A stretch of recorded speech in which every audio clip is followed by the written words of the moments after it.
कृष्णाय वासुदेवाय हरये परमात्मने प्रणतक्लेशनाशाय गोविंदाय नमो नमः। नमस्कार प्रिय बंधुओं, आप सभी का हमारे YouTube चैनल में बहुत बहुत स्वागत है।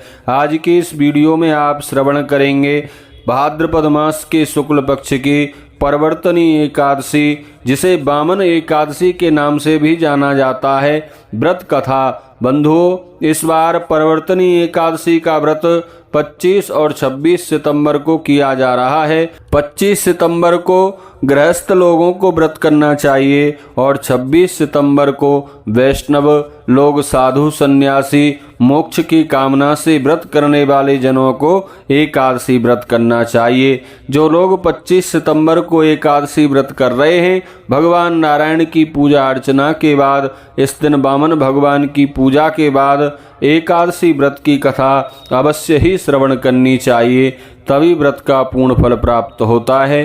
तो आइए श्रवण करते हैं परवर्तनी एकादशी व्रत की कथा। एक बार प्रेम से कहिए, बोले विष्णु भगवान की जय, लक्ष्मी नारायण भगवान की जय, वामन भगवान की जय।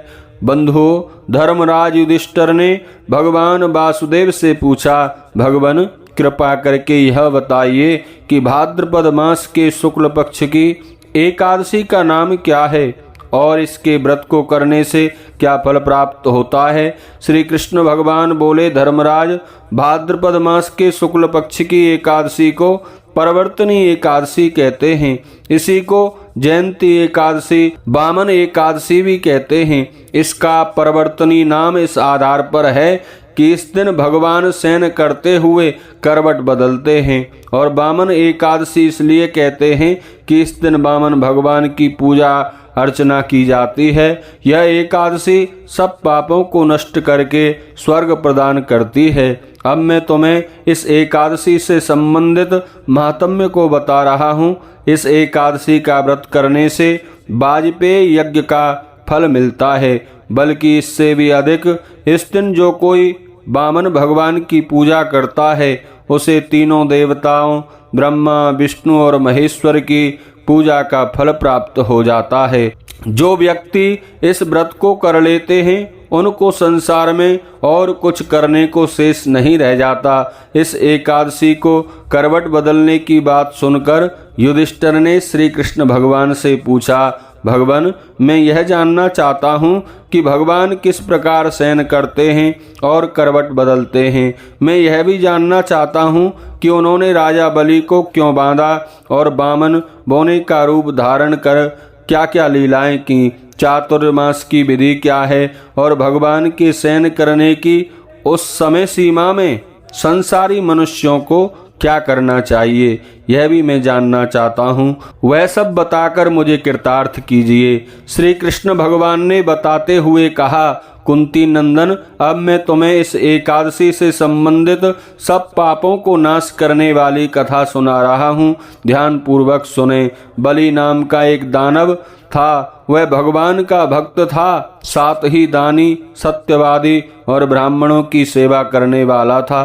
सदा यज्ञ एवं तपस्या करता रहता था। उसकी भक्ति और जप तप का प्रभाव इतना बढ़ गया कि इंद्रासन पर बैठकर स्वर्ग पर राज्य करने लगा। इंद्र आदि देवता इस बात को सहन नहीं कर सके, तो वे भगवान के पास गए और अपनी समस्या उन्हें बताई। देवताओं का उद्धार करने के लिए भगवान ने वामन का रूप धारण किया।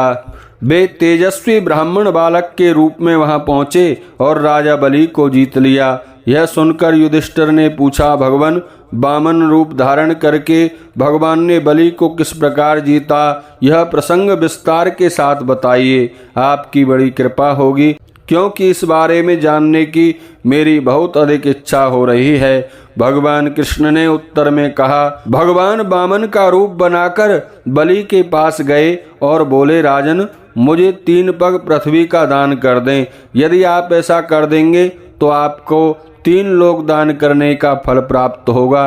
राजा बलि ने इसको बहुत छोटी और तुच्छ सी बात समझकर स्वीकार कर लिया और भूमि का दान करने को तैयार हो गया। तब भगवान ने अपना आकार बढ़ाकर 2 पगों में भूलोक, भुवलोक, स्वर्गलोक, महलोक, जनलोक, तपलोक तक को नाप लिया। उस समय इंद्र आदि देवता भगवान की स्तुति कर रहे थे। भगवान ने राजा बलि को पकड़कर पूछा, राजा बलि अब तीसरा पग मैं कहाँ रखूं? यह सुनकर राजा बलि ने अपना सिर झुका दिया। भगवान ने उसके सिर पर अपना तीसरा पग रख दिया। ऐसा करने पर उसी क्षण वह पाताल लोक में चला गया। जब भगवान ने उसकी विनय पर ध्यान दिया तो वो बोले, बलि मैं भी पाताल में तुम्हारे साथ सदा रहूंगा।